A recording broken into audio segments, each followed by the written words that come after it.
What if you became the kind of person people don't just they, not a backup plan, not an option, but the standard?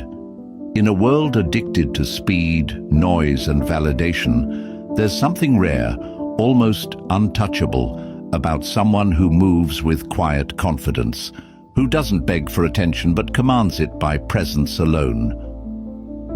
Remember.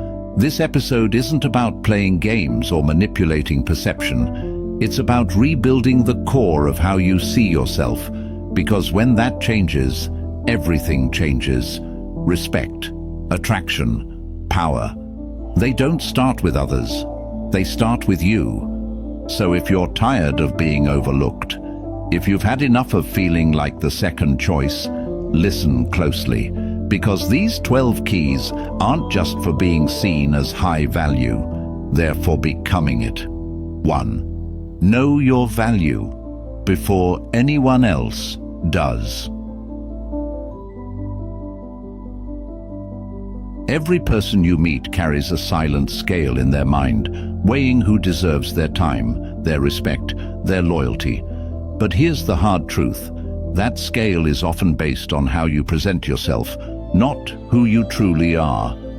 And if you walk into the world without having first defined your own value, others will happily define it for you, usually in ways that serve them, not you. Think about it.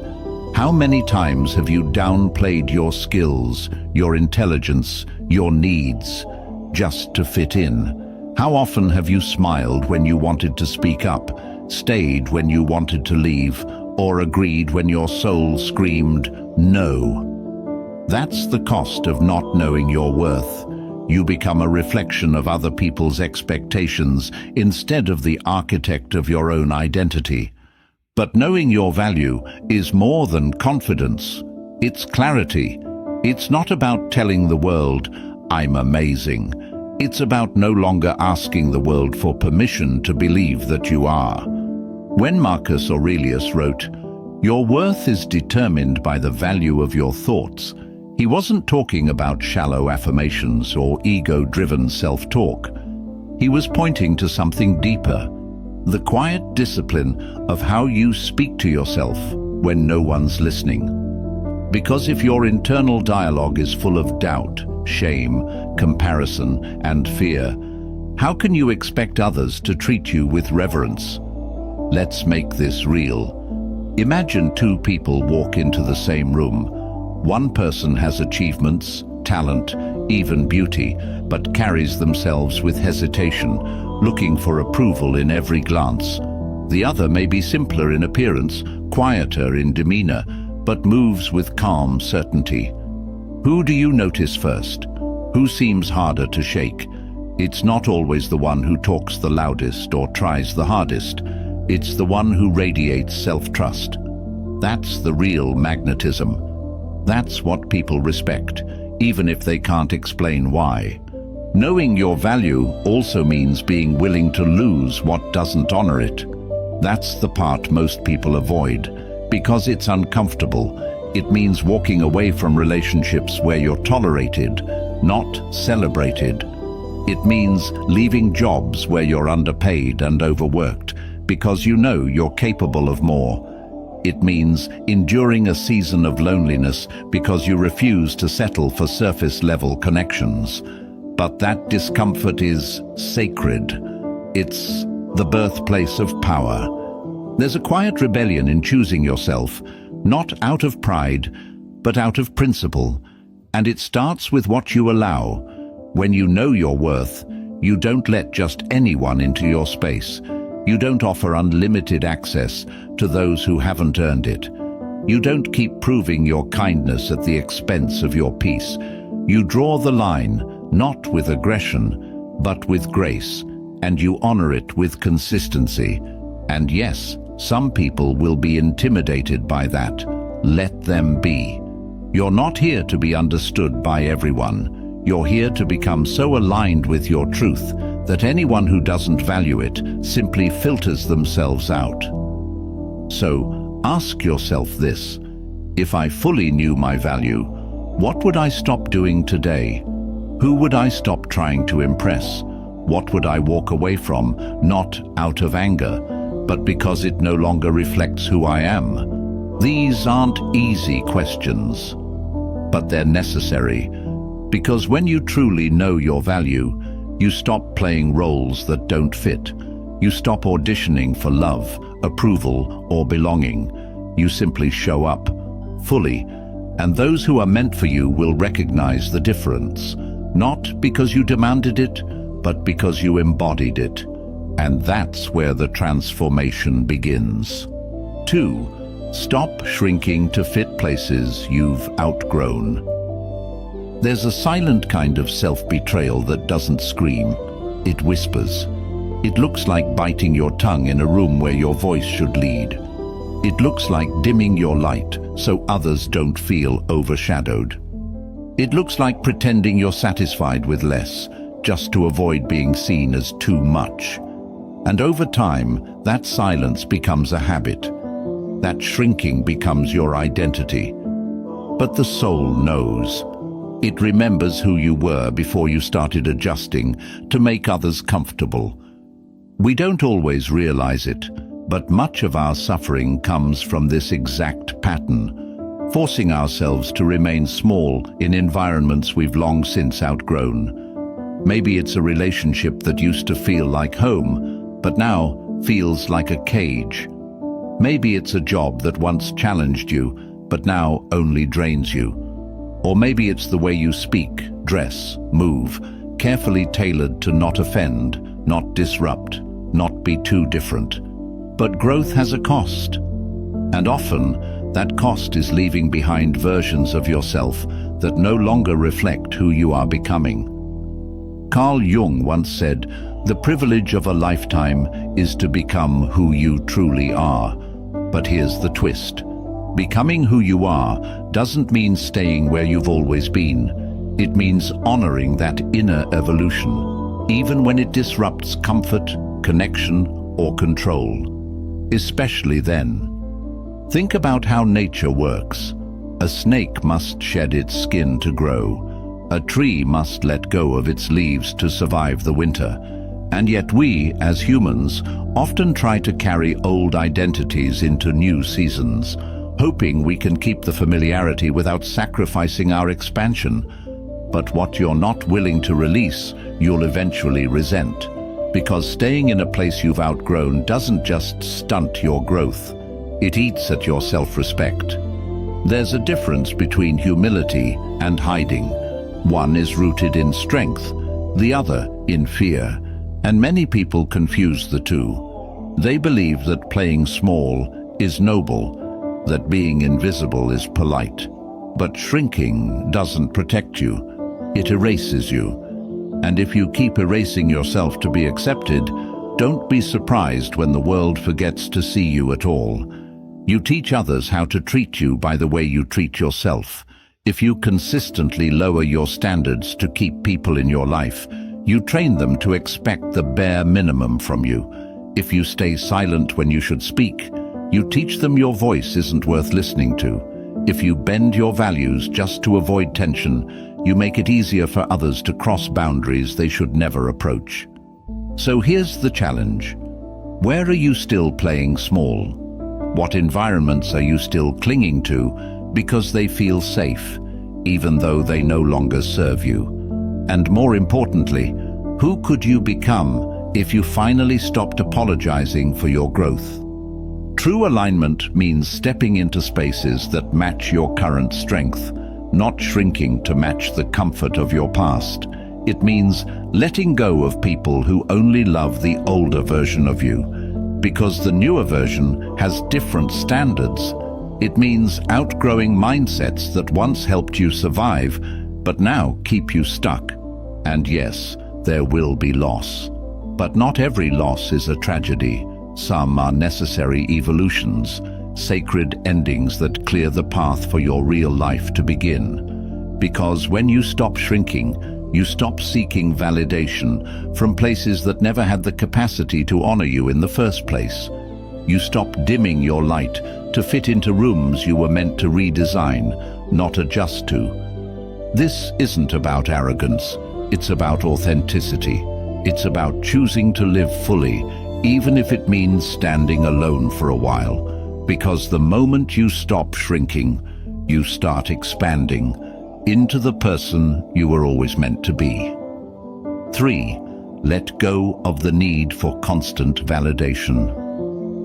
Why do we crave to be seen so desperately? Why do we check our phones, our mirrors, our conversations, hoping for some sign that we matter?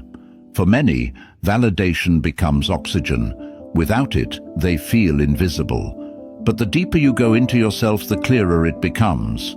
Needing constant approval is not love, it's dependency. It's the emotional equivalent of hunger that never quite gets satisfied. The problem isn't that we want to be valued. That's human.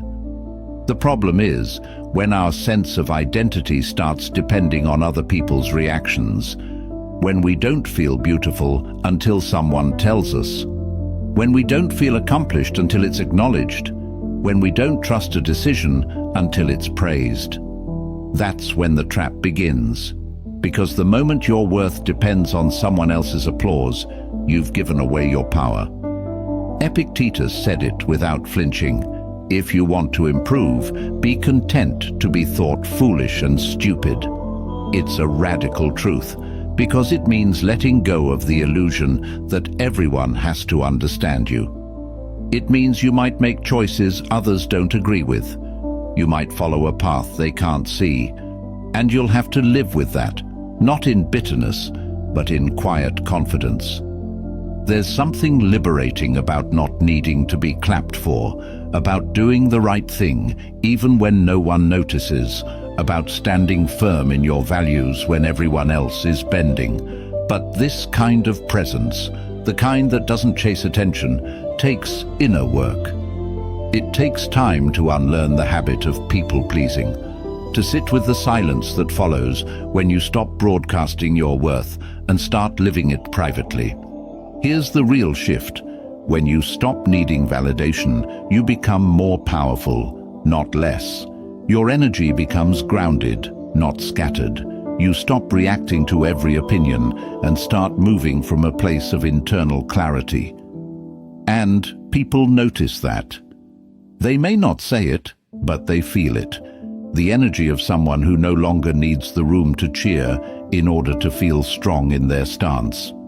But let's be honest, letting go of validation is uncomfortable at first. It feels like rejection, like emptiness, like being unseen. And if you've spent most of your life being praised for being agreeable or attractive or successful, letting go of that external feedback feels like losing a part of yourself.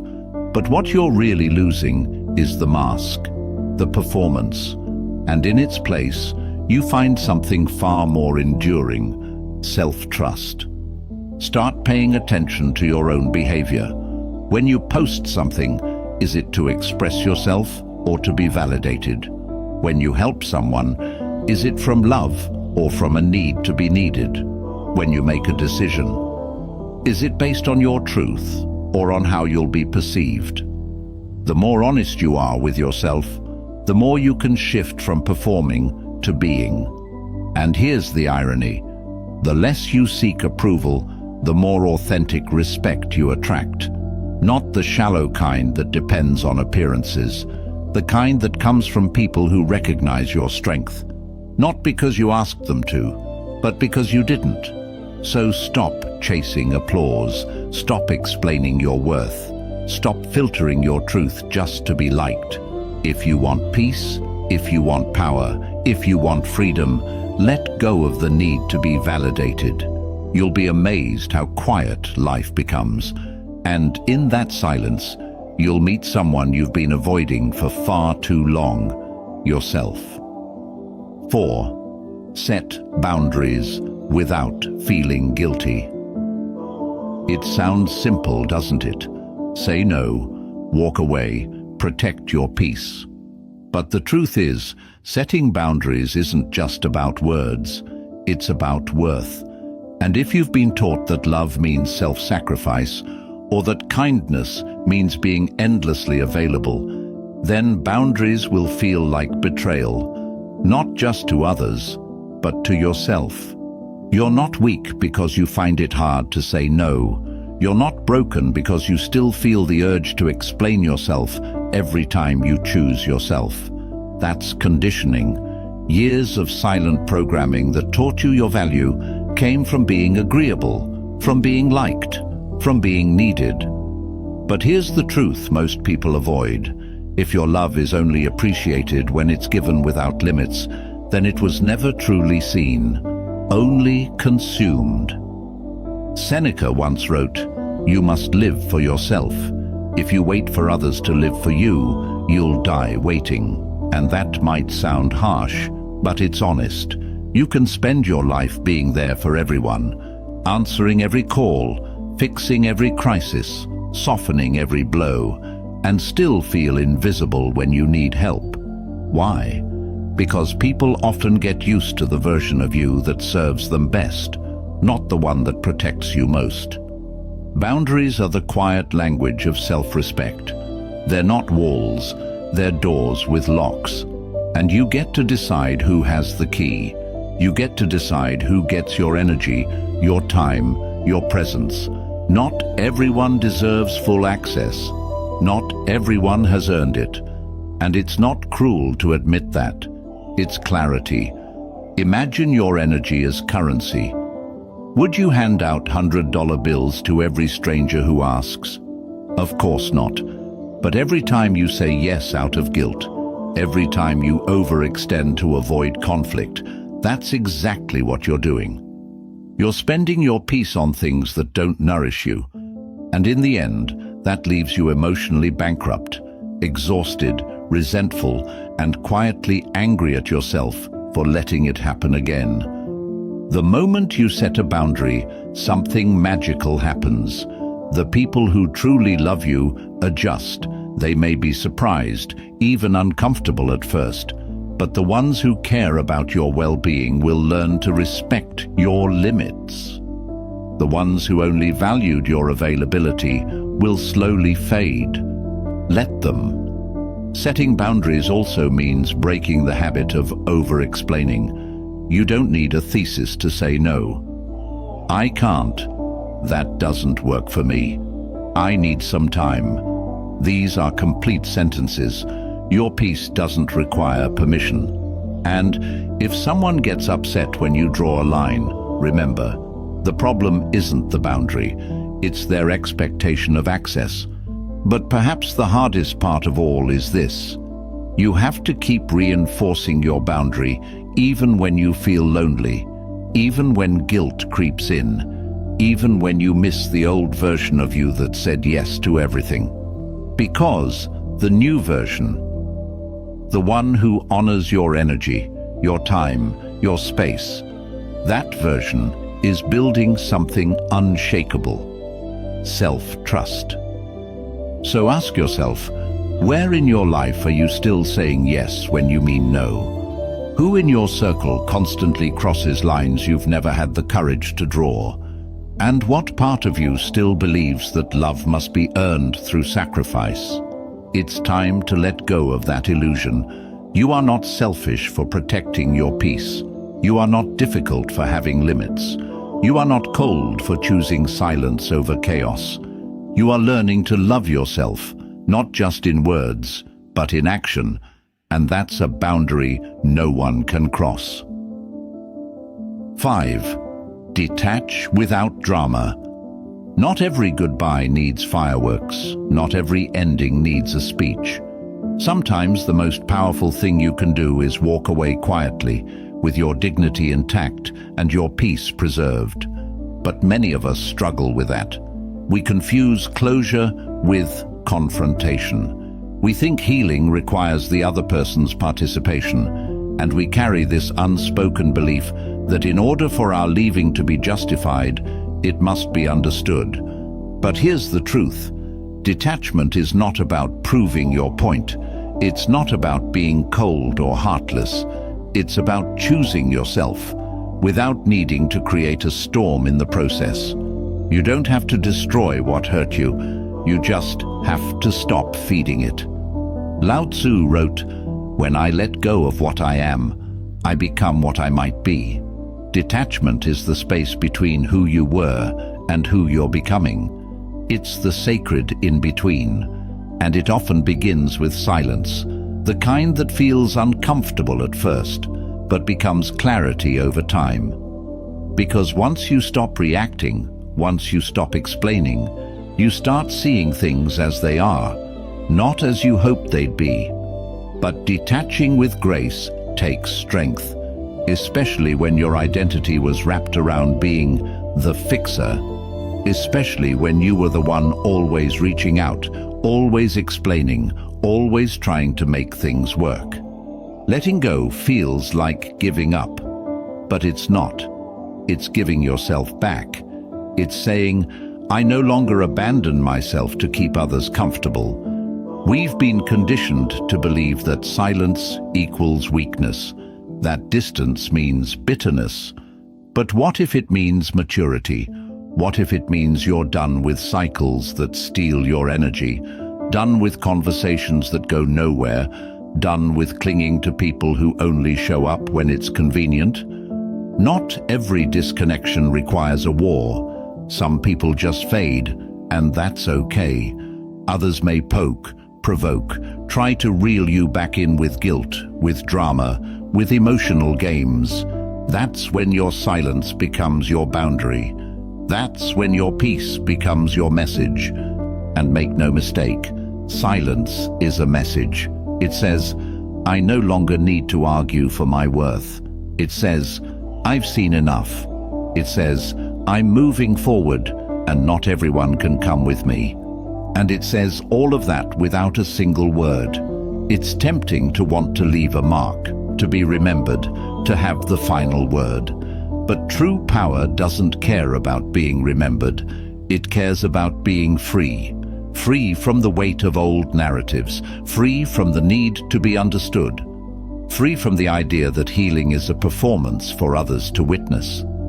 So how do you know you've truly detached? When your energy no longer spikes at their name, when you don't check your phone hoping for a message, when you can think of the past without bitterness, not because it didn't hurt, but because you've outgrown the version of yourself that stayed too long. Detachment isn't indifference, it's wisdom. It's knowing when something has run its course and no longer serves your growth. It's stepping back, not with resentment, but with respect for yourself and for the season that's ending. So ask yourself, what relationships, habits, or thought patterns are you still holding on to out of fear, not love? What drama are you still fueling because a part of you is afraid of what silence might reveal? And what would happen if you simply stopped? No announcement, no explanation, just peace. 6. Protect your energy like a sacred space. There's a reason you feel drained around certain people. There's a reason some conversations leave you heavier, not lighter. Your energy isn't infinite, it's a sacred currency. And just like you wouldn't leave your front door wide open for anyone to walk through, you shouldn't leave your emotional and mental space unguarded. Not everyone deserves access. Not every interaction is worth your inner peace. Jim Rohn once said, "You are the average of the 5 people you spend the most time with." It's not just a catchy phrase. It's a reminder that your environment is shaping you every day, often in ways you don't even notice. The people you allow close influence your mindset, your habits, your beliefs. So if you're constantly surrounded by chaos, negativity, or emotional neediness, don't be surprised when you start carrying that same weight, even when it's not yours. Protecting your energy isn't selfish, it's strategic. Because everything you want to build, your growth, your clarity, your emotional balance, depends on having the space to breathe, to think, to be. If your life is filled with noise, you'll never hear your own voice. If you're always reacting, you'll forget how to feel. Start looking at your energy like a garden. What you feed grows. What you neglect dies. Who and what you allow in either nurtures your spirit or tramples it. So ask yourself honestly, who waters your roots and who pulls at your branches? What habits recharge you and which ones drain you until you're numb? This doesn't mean cutting everyone out or living in isolation. It means becoming intentional. It means recognizing when a conversation is no longer productive, when a friendship has become one-sided, when your time is being consumed by people who only take but never pour back. And it means having the courage to act on that awareness, to distance yourself, even quietly, from what disturbs your center. But here's where it gets even more real. Sometimes the energy you need to protect yourself from is your own. The overthinking, the self-doubt, the constant guilt of not doing enough. We often sabotage our own peace before the world even gets the chance. So protecting your energy also means setting boundaries with your own thoughts, catching the inner critic mid-sentence, replacing over-analysis with presence, practicing stillness instead of spiraling. There's deep power in knowing how to pull back, in turning off your phone, in saying, "I don't have the space for this right now," in recognizing that just because someone wants your attention doesn't mean they've earned it. And just because something is urgent to someone else doesn't mean it's a priority for you. You'll know you're protecting your energy when you stop explaining your peace, when you stop over-apologizing for needing space, when you no longer feel the need to justify your silence. Because real peace doesn't always look polite. Sometimes it looks like not answering the call, not joining the drama, not attending the argument. And yes, some people will not understand this version of you, the one who chooses presence over pressure, stillness over stress, detachment over performance. But that's okay. You're not here to be understood by everyone. You're here to be well, to be whole, to be awake to what really matters. So the next time you feel that pull, that quiet urge to disconnect from what drains you, honor it. Don't second-guess it. That's your soul trying to protect the part of you that's still healing, still growing, still remembering that not everything deserves a response.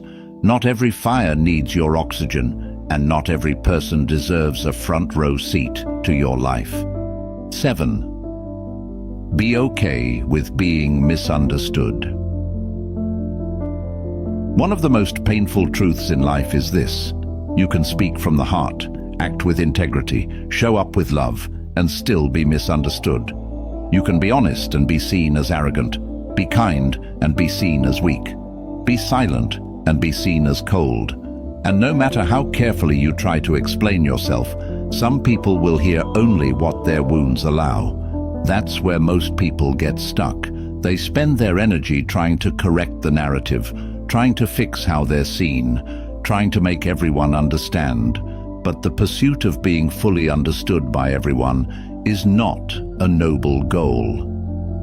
It's a losing battle. Because at some point, you have to decide, do I want to live a life of depth or a life of constant explanation? Nietzsche once wrote, "And those who were seen dancing were thought to be insane by those who could not hear the music." Not everyone is tuned to your frequency. Not everyone has the emotional capacity to interpret your silence, your passion, your detachment, your drive. Some people will mislabel your growth as selfishness.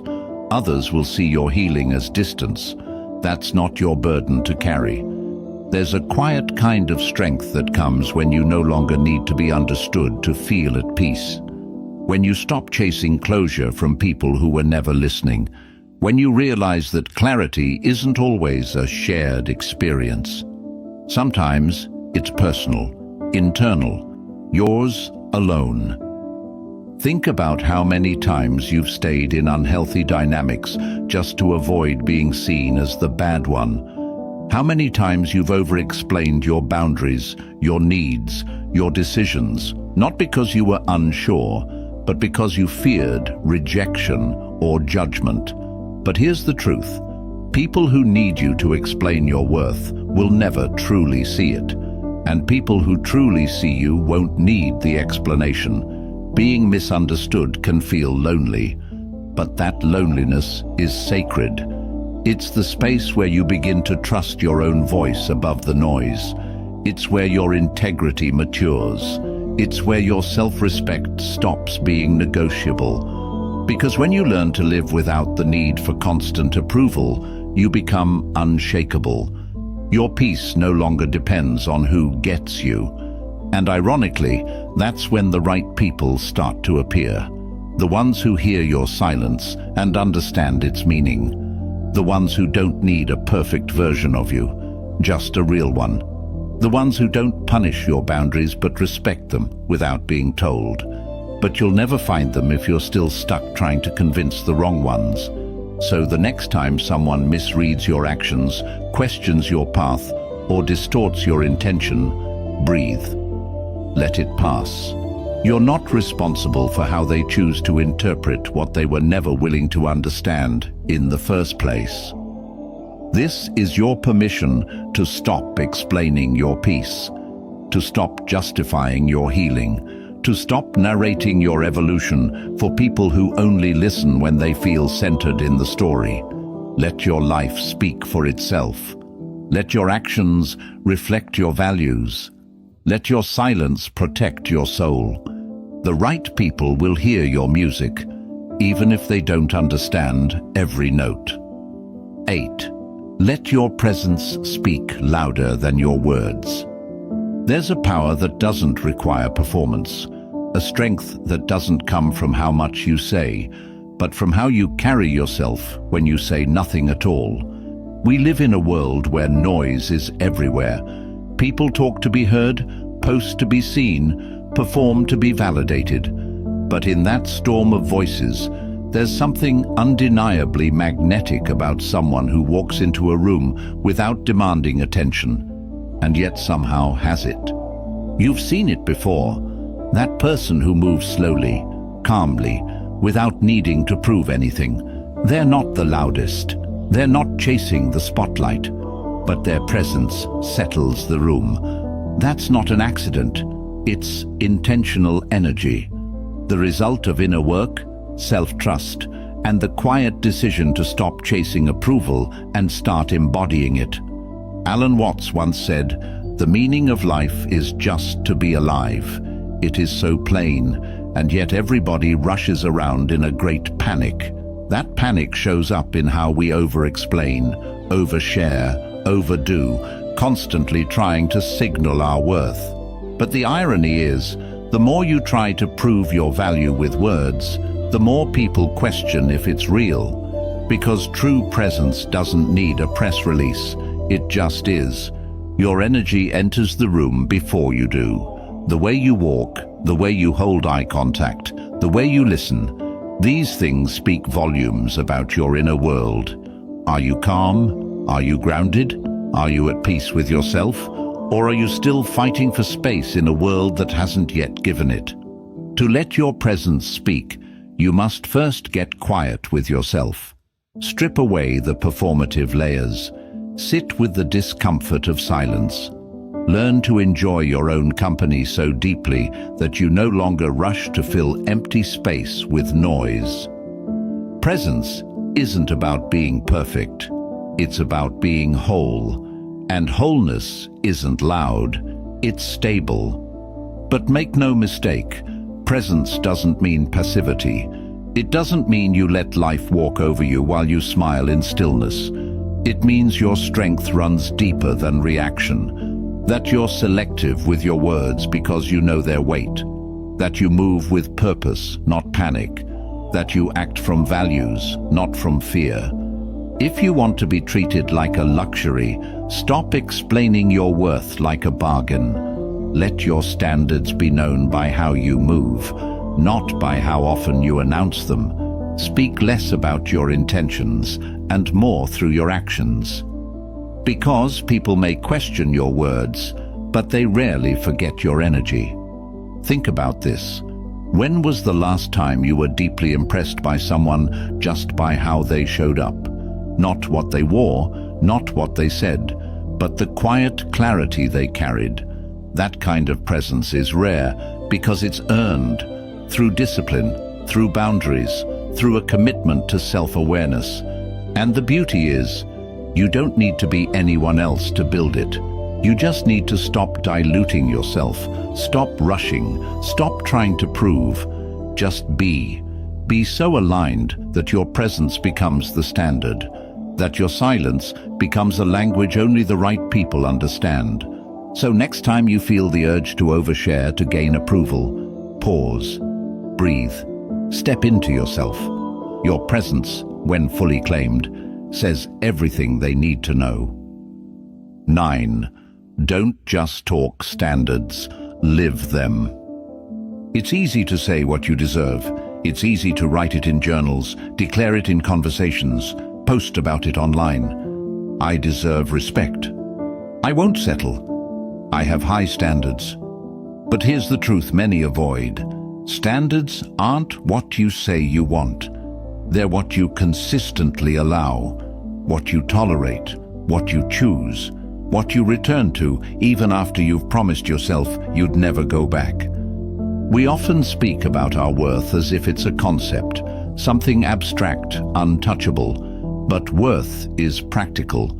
It shows up in the small daily decisions you make, in the phone calls you answer, in the people you give second, third, and 10th chances to, in how quickly you betray yourself just to avoid tension.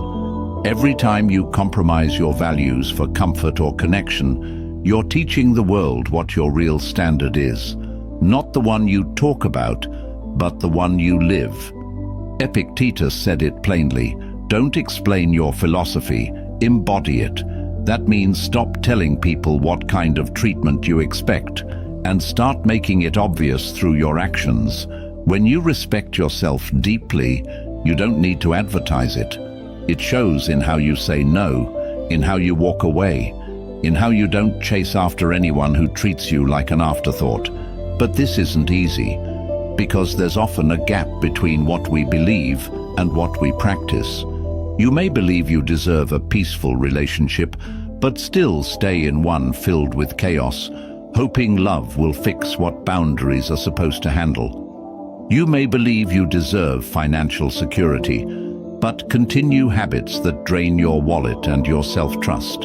You may believe you deserve emotional respect, but shrink your needs because you don't want to seem too much.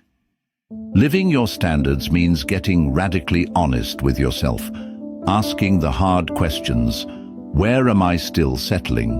What am I pretending not to notice? What part of me is still afraid that if I raise my standards, I'll be alone?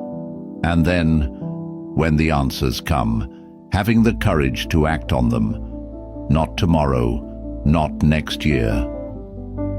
Now, because here's the real cost of not living your standards: resentment. Resentment toward others for not treating you better, and resentment toward yourself for letting them. Over time, that quiet self-betrayal becomes a weight. And no amount of external success can make up for the internal erosion caused by living below your own bar. The solution isn't to become rigid or harsh, it's to become clear. Clear on what aligns and what doesn't. Clear on what you want and what you're no longer available for. And most importantly, clear on the fact that the world doesn't give you what you say you want. It gives you what you demand by the way you live. So if you want to be seen as high value, become non-negotiable with your peace, with your time, with your energy. Let people feel your boundaries without you needing to shout them. Let your daily choices reflect a deep respect for your own journey. Because when you live your standards, not perfectly but consistently, you no longer need to convince anyone of your worth. They'll see it, or they won't. But either way, you'll feel it.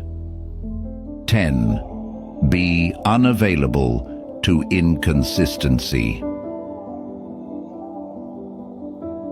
One of the most powerful decisions you will ever make is to stop entertaining half-effort. Because inconsistency is not confusion, it's communication. And people will always test your boundaries, not with words, but with behavior. If someone keeps disappearing and reappearing in your life, if they make promises in the light and disappear in the dark, if they give just enough to keep you hopeful, but never enough to feel safe, that's not a gray area. That's a red flag you've normalized. Being unavailable to inconsistency means refusing to participate in patterns that insult your intelligence and drain your spirit. It means you no longer accept breadcrumbs when you've made it clear that you bring the full table.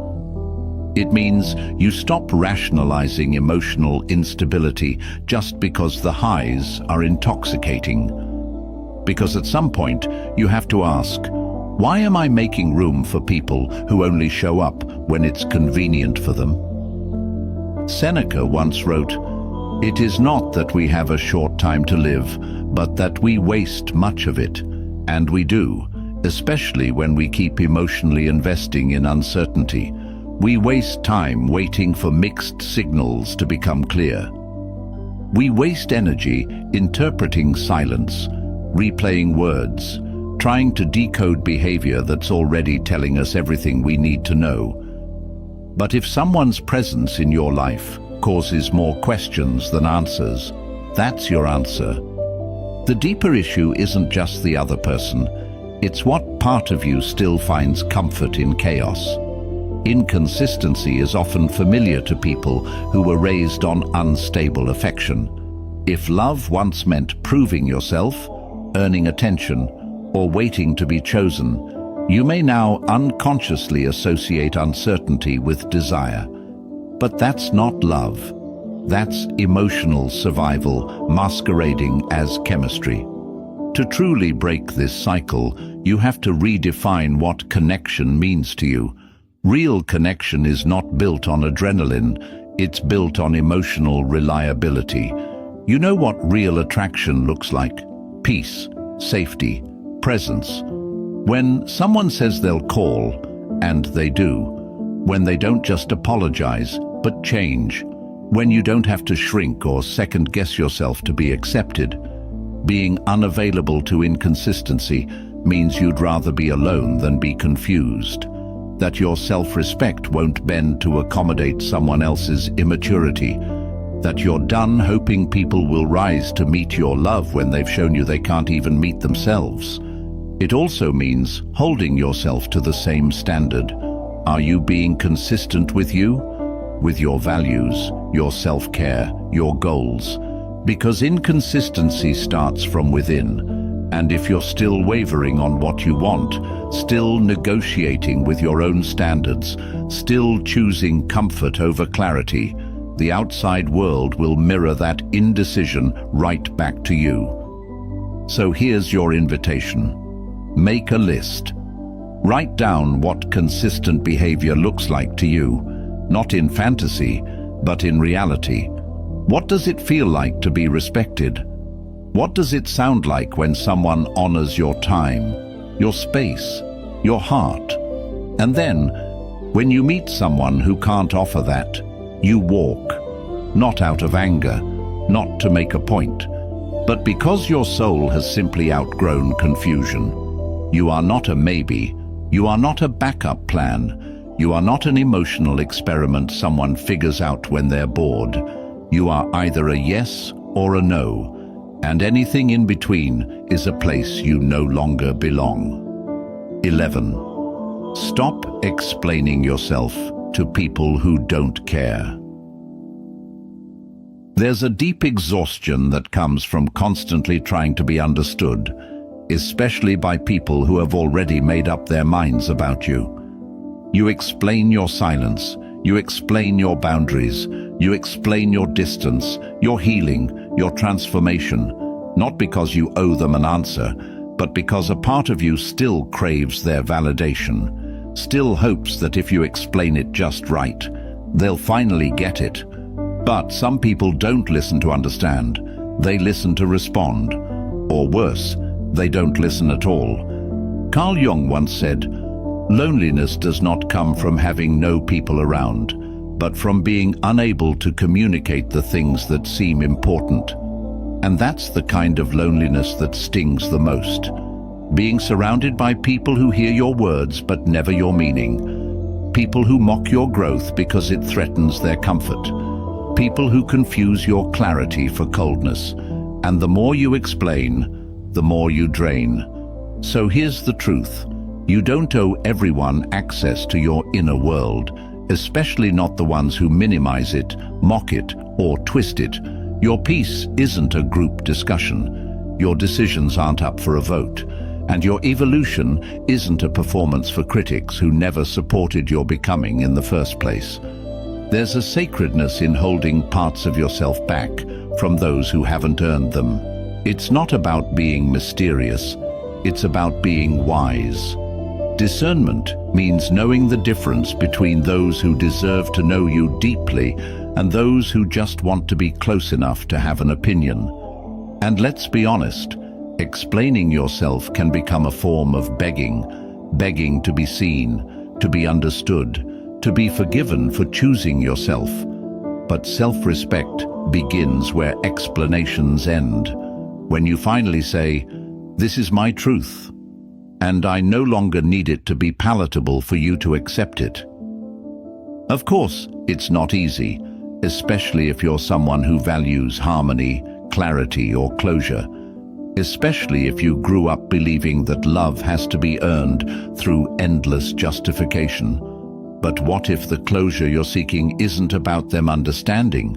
What if it's about you accepting that they won't, and choosing peace anyway? Because there's power in silence. Not the kind that suppresses, but the kind that protects. When someone crosses a line and you don't argue, you walk. When they play confused and you don't clarify, you detach. When they provoke and you don't react, you rise. The more you heal, the less you explain. Not because you're hiding, but because you realize that those who truly care will never need a full explanation just to offer basic respect. And those who demand an explanation just to justify their lack of support, they were never on your side to begin with. So stop oversharing with people who use your vulnerability as ammunition. Stop rehearsing your boundaries like an apology. Stop explaining your glow-up to people who only knew you when you were dimming your light. You owe no one an explanation for choosing peace, for outgrowing patterns, for changing your mind, for walking away, for becoming someone your past self never had the courage to imagine. Some things can stay unsaid. Some goodbyes don't need closure. Some people don't need another explanation. They need distance. 12. Become the standard, not the seeker. There comes a point in your life where you have to stop waiting to be chosen. Stop hoping someone will finally see your worth, finally recognize your value, finally offer you what you've been craving all along. That moment, when you stop waiting and start becoming, that's when everything shifts. Because you were never meant to beg for attention. You were meant to command it, not through force, but through presence. Through becoming the kind of person who doesn't chase value, but embodies it.